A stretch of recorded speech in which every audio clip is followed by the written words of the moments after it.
پکتیا ډنډ پټان ولسوالۍ کې د جومات مخ ته چاودنې مرګ ژوبله اړولې.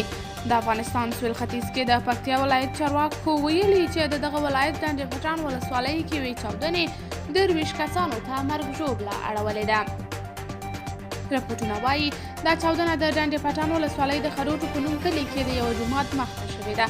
پچواک خبري اژانس د سیمې د یوه اوسیدونکي مدین خان له خولې لیکلي چې چاودنه هغه مهال رامنځته شوه چې د خروټو په کلي کې خلک د جمعې له لمانځه څخه د راوتلو په حال کې وو.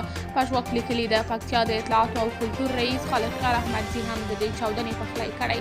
هغه ویلي چې په دې پیښه کې 3 تنه وژل شوي او 20 نور ټپیان دي. هغه زیاته کړې چې د ځینو ټپیانو وضعیت ښه نه دی. د طالبانو د حکومت امنیتي ادارو تر اوسه د دې چاودنې په اړه څه نه دي ویلي او نه یې هم تر اوسه چا مسؤلیت منلی دی.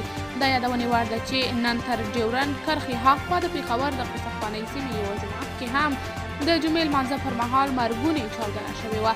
د پېښور چاودنه د شیعه مذهبو یو جومات کې شوې او 50 کسان پکې وژل شوي وو. د افغانستان پخواني ولسمشر حامد کرزي دا دواړه چاودنې بشري ضد جنایتونه او د ټولې انساني او اسلامي ارزښتونو خلاف عمل بللی دی. د طالبانو ویاند ذبیح الله مجاهد هم د پېښور چاودنې په اړه پر خپل ټویټر لیکلي چې په ملکي خلکو او عبادت کوونکو برید هیڅ توجیه نه لري.